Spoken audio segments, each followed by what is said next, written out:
Oh, wait, you're listening? Okay. All right. Okay. All right. You're listening to Radiolab. Radiolab. From WNYC. See? Yeah. Hey, I'm Latif Nasser. This is Radiolab. I'm getting all settled. Okay. And to kick off this new year, our very first episode of 2022, Jad and Lulu and I were supposed to have a conversation about what our favorite things were from the last year, like books and movies, that kind of thing. Okay. Let's do it. But I have brought you both here with a ruse. I mean, we may do favorite things, but that's not what I'm prepared to do today. Wait, so that was a fake I out? prepared my favorite I'm thing. hijacking you both. Ooh. Okay. Okay, you ready? Yeah. Very. So we are starting a new year. It feels kind of like the last two sort of blur together. And I'm constantly thinking like, which was worse, 2020 or 2021? But then that took me to a different place, which is like, what was the worst year ever? Not in recent memory, but in human history. Like, was there an objectively worst year to be a person alive on planet Earth?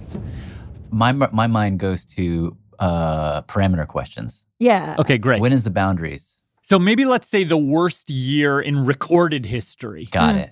And then worst, do you have like an operating definition for that? Maybe something that hit a lot of people in a way that if we were alive then we had a choice between living then and living now, we would say, yes, please, 2020 or 2021, please. Your sick mind, Latif. Okay. Well, I mean, I admit it's kind of a dark thought to have, but I was thinking about it in a kind of positive way. Like, the worst year in human history, if I can pin that down, I'll at least know that, 2022 is almost certainly not going to be as bad as that. And then I'll feel better about that. And like whatever's ahead. And whatever's ahead. Okay.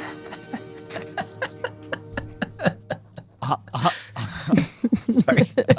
So fully embracing the suck that is 2020 and 2021, what year would you pit up against it to say this is a worthy adversary? I was thinking Pompeii. The Black Death. Yeah, that's got to be top 5.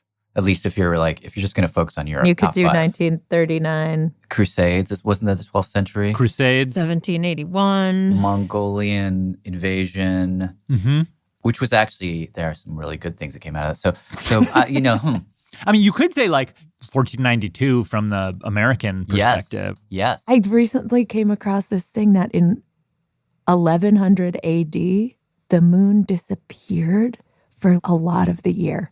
It disappeared. So I think that would be terrifying as either someone who is spiritual or isn't. Yeah. This is very interesting because you're bringing up a lot of stuff that I'm going to bring up too. But, so the year that I think I want to make a case that this is the worst year in human history is 536 AD. 536. Whoa. Okay. All right. What's happening in the world in 536? Okay. So just a quick picture of what the world looked like around the 530s. A few 100 million humans on planet Earth or thereabouts. The Roman Empire, fully flowered. Then it fractured into two. Similar thing had happened in China. It also fractured. It is the classic period of the Mayan civilization in Central America.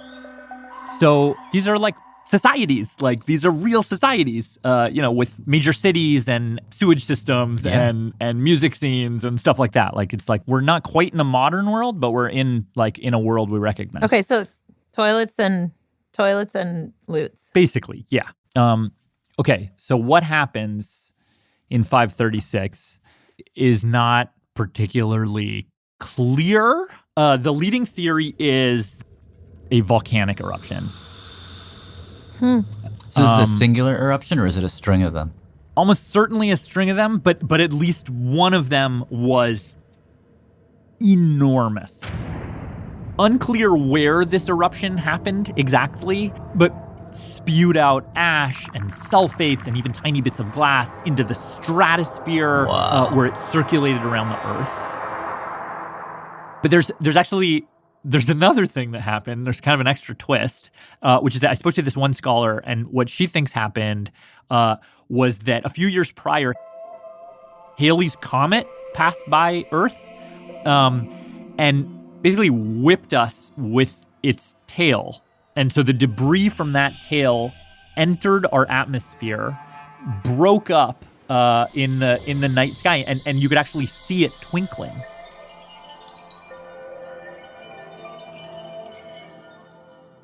Couldn't you imagine if the two things were separate events but happened on the same day?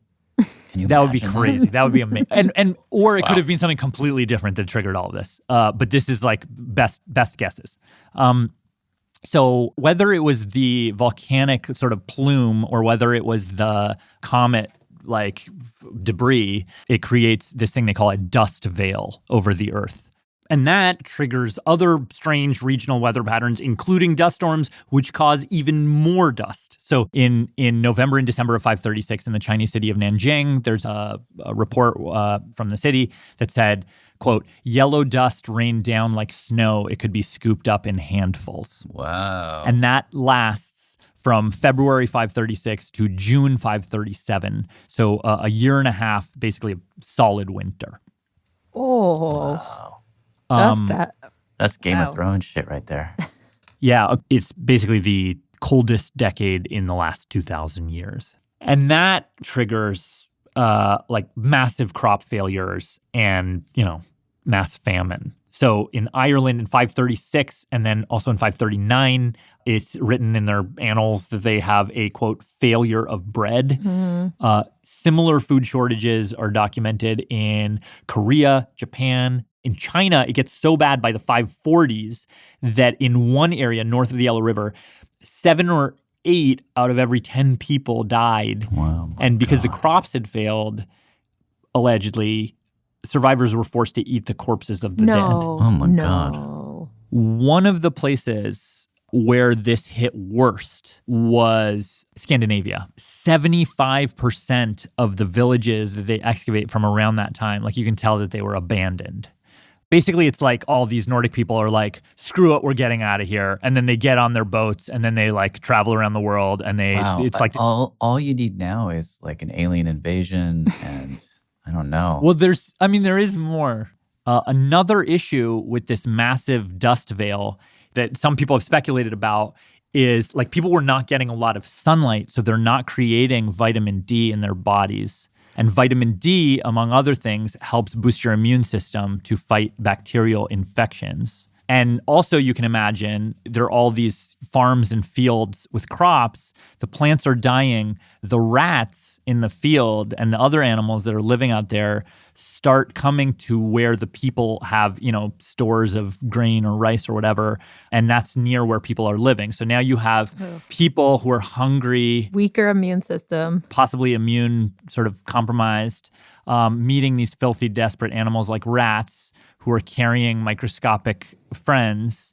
So I'll let you guess what happens next. God. A plague. Plagues. All kinds of sicknesses. All kinds of sicknesses, yes, but especially one. So they call it Justinian's plague. This is 541, so 5 years later.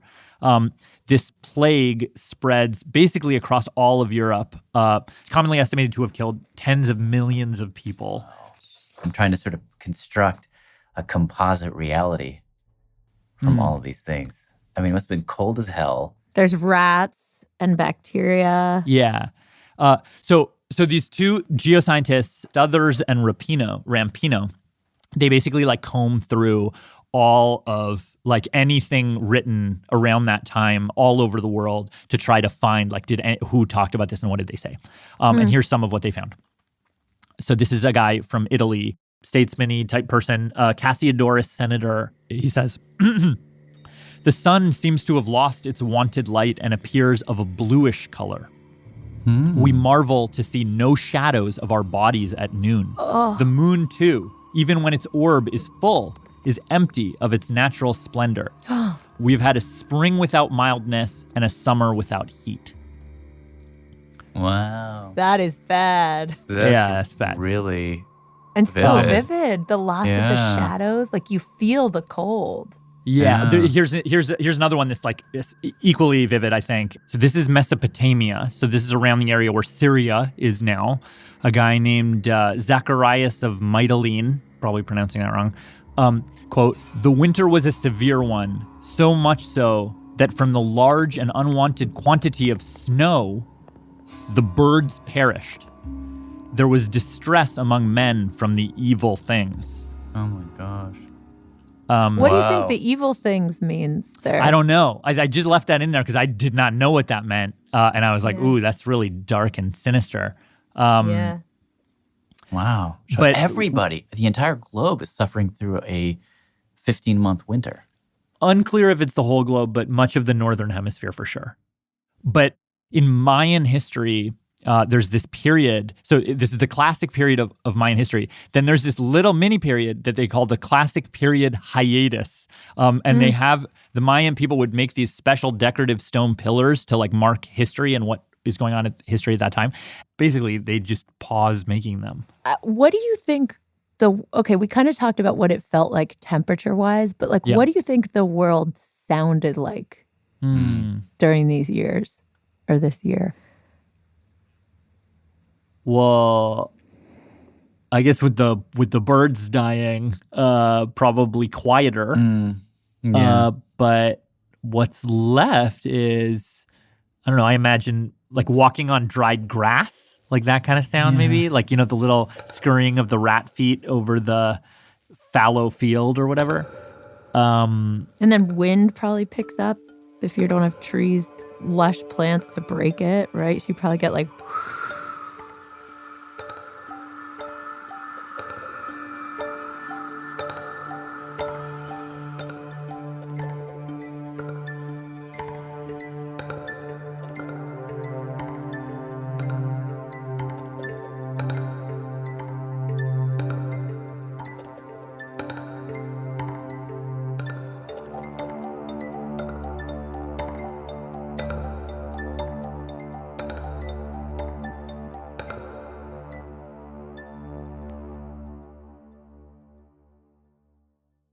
Do you know what I keep thinking about is any singular human in this moment would be thinking about their own sorry state and their family and Yeah. maybe their village. Mm-hmm. But that would be the sort of circumference of their awareness. They had no big picture. So like, I doubt anybody had the big picture of it. right. But I mean, we can see that it was a global catastrophe. And we see that about our own moment in a way that they couldn't. So I wonder if it would have felt like the worst year ever. So it's funny to think that like the awareness of the whole magnifies the misery. And like, Or the awareness of the whole maybe makes you feel less lonely about it. Like Yeah, it's not that's just interesting. you. I don't know. I don't know. Yeah, Wonder if no. there was someone who just like got on a horse and was like, I'm going to ride until like I'm out of it. I get the sun back. And then he just kept riding and then they never until got I'm it back. out of the Yeah. cold and then like never gets there. Yeah. Yeah, I guess what I keep thinking about suddenly is, given that I'm an old man, now it's my sort of inherited birthright to complain about young people. There's such a fixation on mental health amongst kids, right? Yeah. And I think, thank God, that's amazing. But at the same time, I think, wow, your lives are so great. You know what I mean? But then I think, does it feel great? Probably doesn't. Like objectively, their lives are so much more comfortable than a life would have been in 536. Right. But maybe by virtue of the expanded awareness that we all carry, things don't feel good, you know? And so I guess that's what I was thinking about. I was like, what if we endured 536 now, right? Like, what if a comet and a volcano blew up? Can you imagine the wall-to-wall CNN and the tweeting and the retweeting and the constant, like, sharing of misery? It would feel like misery amplified in a way that it probably hasn't at any other time. But but the sharing, yes, there is misery amplified and that, but like think about when the Italians made that video for us. Do you remember that? This little singing and message in cheering a and bottle of like, take it seriously, learn from us, stay inside for a couple of weeks. It felt like that was a moment where the cross-planetary awareness allowed our best sides to try to come out.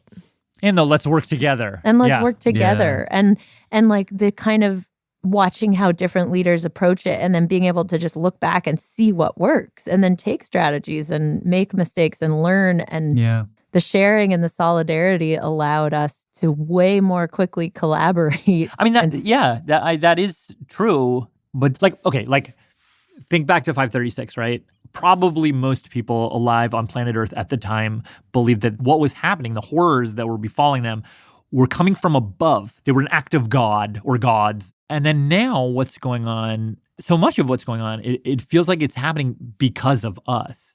Like something we're doing to ourselves and to each other. And sort of whether it is or not, like it's like lab leak or China virus or South Africa variant or this person's not wearing a mask or that person's didn't get a booster or whatever it is. And as much as the solidarity and stuff, like that stuff also gets amplified on Twitter. I don't know. So it's like as much as you have the we're all in this together stuff, you also have the like it's all this person's fault. Let's scapegoat this person. Yeah, that's true. I don't know. I'm big on the solidarity in the long run, making it better. And it just seems like with all of that, I mean, it's just like I'm officially stopping bitching about 2020. Like I'm done. But does it make okay? That's sort of like that's what I was curious about. Does knowing that people in 536, I mean, it's like, does it make you feel better about the last 2 years? To know that in 536 it was a much worse year? It doesn't make me better so much as it makes me think, like there are more floors to fall through here. Like we could fall. We have longer to fall. Like I don't know if that makes me feel better to know that, but it definitely makes me not feel worse. Okay. Because I'm saving the worst feelings for if and when it does get worse. That's fair. I just wanted to say what you have left me with about knowing about that year. I just feel grateful I can go see my shadow. And like, that's what I'm going to take the year ahead. Yeah. That's what I'm going to take into the year ahead is like, well, if I can see my shadow, that means there's enough sun to just enjoy the basic warmth of that. And there's ground beneath me that is not lava. Yeah. That's not lava. So going into the next year, at least we've got shadows and bread and ground to stand on. Yeah.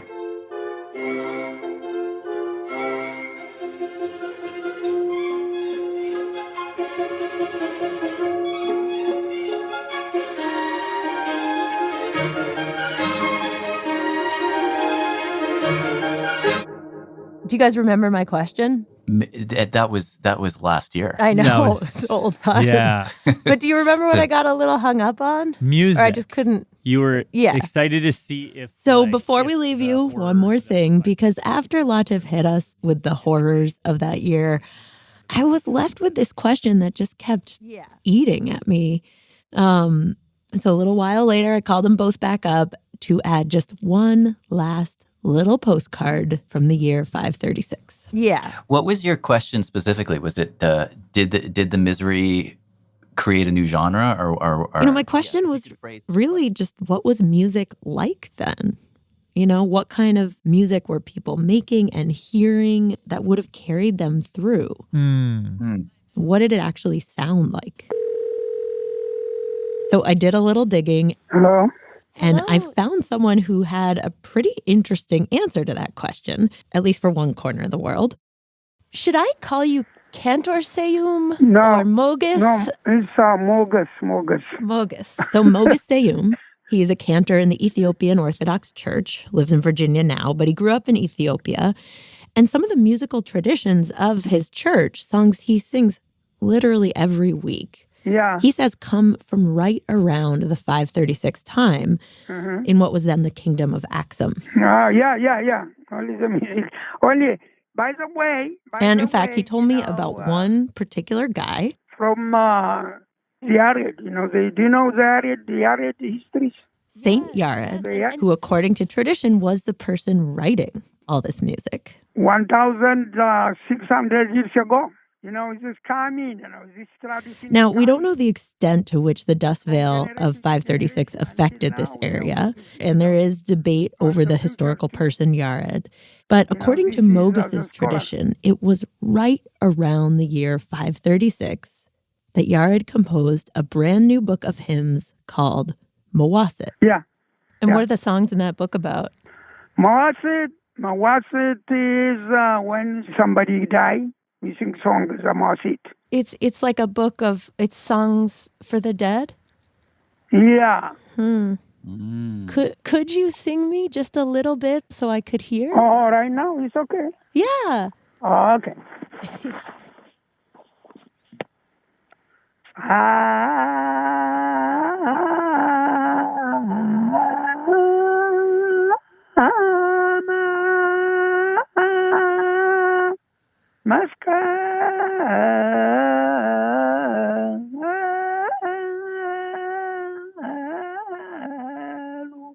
Now again, it's impossible to know exactly how the chronology of these songs line up with the year 536, and also even how much of Yared's story is real or apocryphal. But what does seem likely is that if you were to walk into a church in Ethiopia about 1,500 years ago, and you were mourning someone, this is the kind of music that may be sung to you to honor that loss.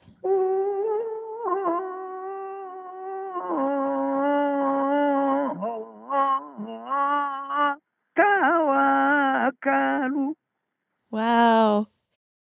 Well, thank you. Thank you so much for your time. All right. Thank you very much. I man. appreciate it. Have a great, Thank I you. hope, Happy New Year. Not Ethiopian New Year, but boring old Gregorian New Year. And you too. Thank Okay, you. Thank you. thanks. Thank you. Bye. Bye-bye.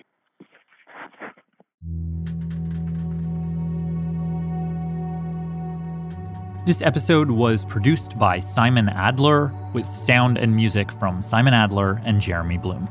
Special thanks to Dallas Abbott, Matthias Nordvig, Joel Gunn, and reporter Ann Gibbons, whose article in Science on 536 got me interested in this in the first place. Thanks also to Daniel Jacob, Kay Chalamet, Jackie Phillips, and Macleet Hadero, who is a fabulous singer-songwriter with a deep connection to St. Yared. I highly recommend you go check out her music. That's Macleet Hadero. If, by the way, you want to actually hear the conversation that Lulu and Jad and I were supposed to have about our favorite things from the last year, well, that is actually going up right after this to our lab members-only feed. The lab. And it's a fun conversation. I was so excited to share my little finds of the year with you. So if you do want to hear it, just join the lab. Head over to radiolab.org/the lab to sign up. Check it out. See if it's for you. Radiolab.org/the lab. Thank you for listening. This is Radiolab. More light, non-catastrophic stories coming up from us soon and all through the next year, whatever it may bring.